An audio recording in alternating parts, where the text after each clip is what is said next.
And thankfully, we still have about 10, 12 minutes for discussion. So I'm going to stop sharing. And, people can turn on their cameras and we will open it for any comments, discussion, and, suggestions. And Alex, are there any questions from the audience? Yeah, after Dr. Edelman's talk, there was one question that was placed into the chat box, just asking about tension banding, in particular for posterior medial bowing of the tibia, and if there's any role that's currently being utilized. All right. Mark, are you there? Does anybody else in the panel want to answer that? The Mark Dahl technique of anterolateral hemiepiphysiodesis is instrumented for infants with anterolateral bow, mostly neurofibromatosis. I mean, I've had very limited experience, N of 1, where actually the plate migrated proximally, but I'm going to redo the fixation.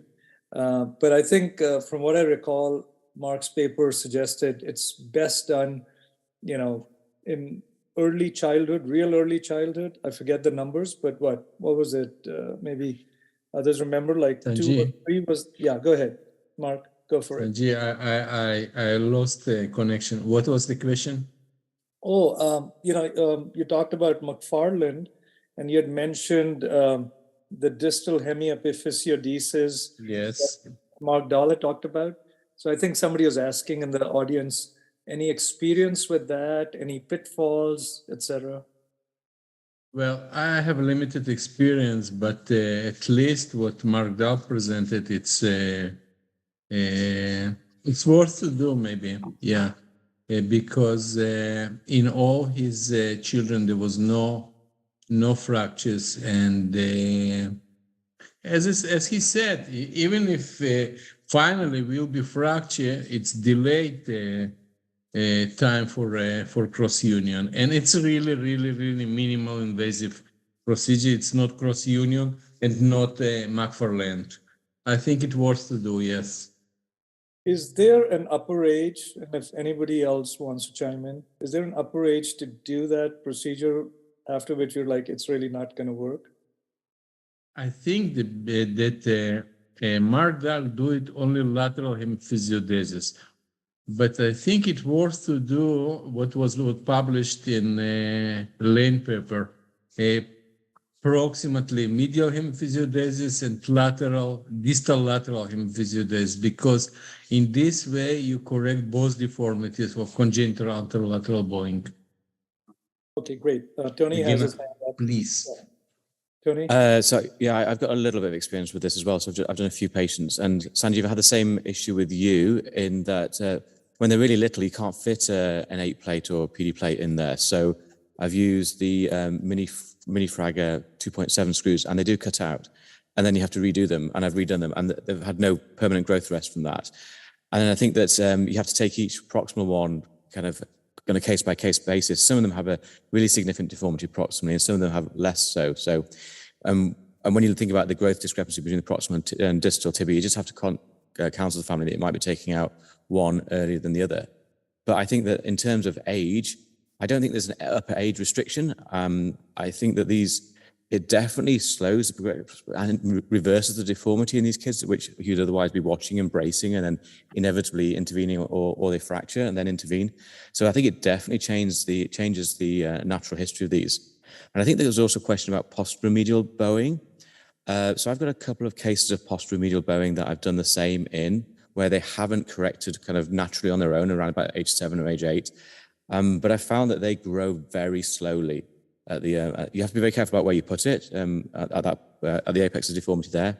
But then I find that they grow very slowly. So I have one that's been going for about 18 months with minimal correction from that.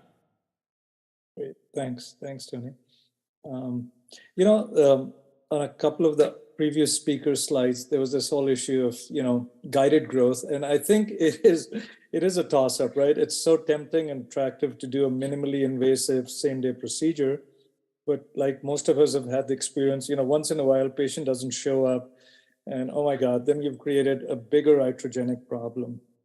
So I think it was well illustrated But the question is, how do you choose patients, especially for, some of our overseas, from our surgeons who've had global experience, what do you do in those situations? Do you just, like, like Norgrove was saying, still do a bigger operation and do an osteotomy versus do guided growth?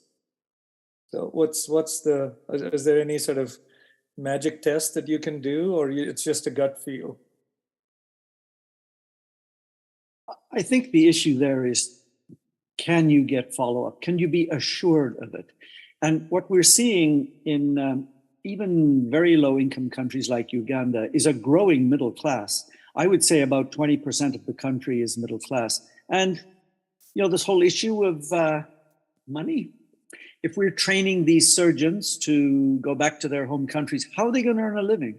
They're probably not going to earn it taking care of the rural poor, unfortunately. They're going to earn it off the middle class. So they need to be able to do that and provide that. And in those people in Uganda, it's exactly the same as it would be in Canada or anywhere else. You can rely on them to come back for follow-up to do their clinic appointments. They tend to be urban, so that they're in the city. Transport isn't a problem. So I think this issue of guided growth has to do with the rural poor.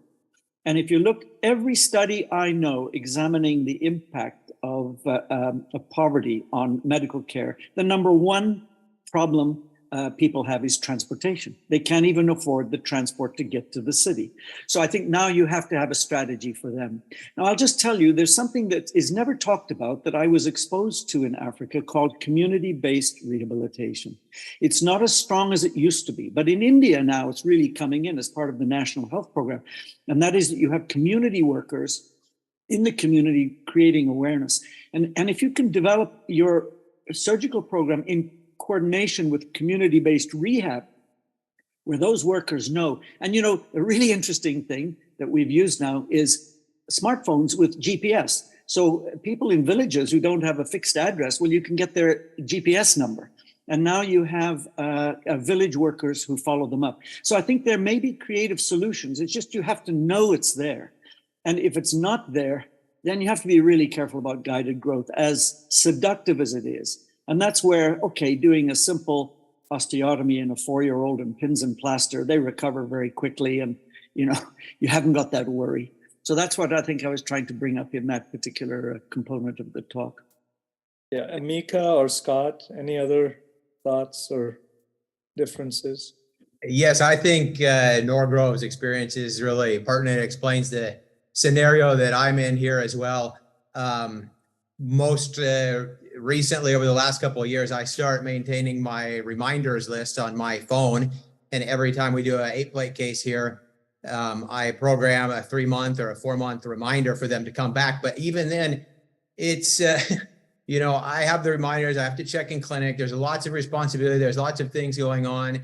We currently have a situation also where we have some community health workers that are working with another organization, and these people are super reliable, and they understand the differences between a big operation and an 8-plate, and have committed themselves to bringing these patients back. And most of the time they're very good. But 2 weeks ago, they called me and they said the parents of one of the children that we put 8 plates in is absolutely refusing to come to Port-au-Prince. There's gunfire all around us here right now, and I can't really blame them for that, but I don't know what to do about this situation. I mean, it's an 8-plate disaster in progress right now, and I can't get them back to the hospital.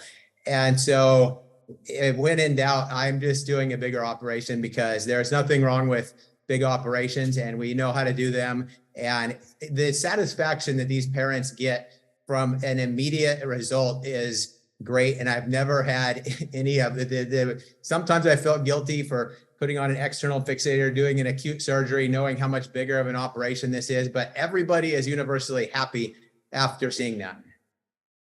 Oh, good point. Very counterintuitive, but true. All right. Any last minute thoughts, questions? We're like a minute away from break. Okay, let me just, in my own perspective, I usually don't do 8 plates anymore for very young children. I use them for more or less adolescents with adolescent onset lung disease. because they are more aware and they can actually force their parents to bring them to the hospital for follow-up.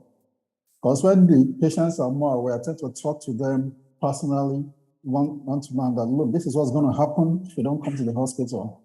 But little kids, you can't trust the parents to bring them. So I just do a simple bigger operation, a simple osteotomy, which with the cars, they'll definitely come for that and they'll come to remove it. And so that one, but when something is hidden in, they believe if you don't come, it doesn't really matter until it gets too late. So that's the experience I have in Nigeria. Great. Thank you so much. I think we're going to break for lunch and we'll be back at noon. So that's about 40 minutes or less from now. And I'm really looking forward to the next session. It's going to be a potpourri of a lot of interesting cases.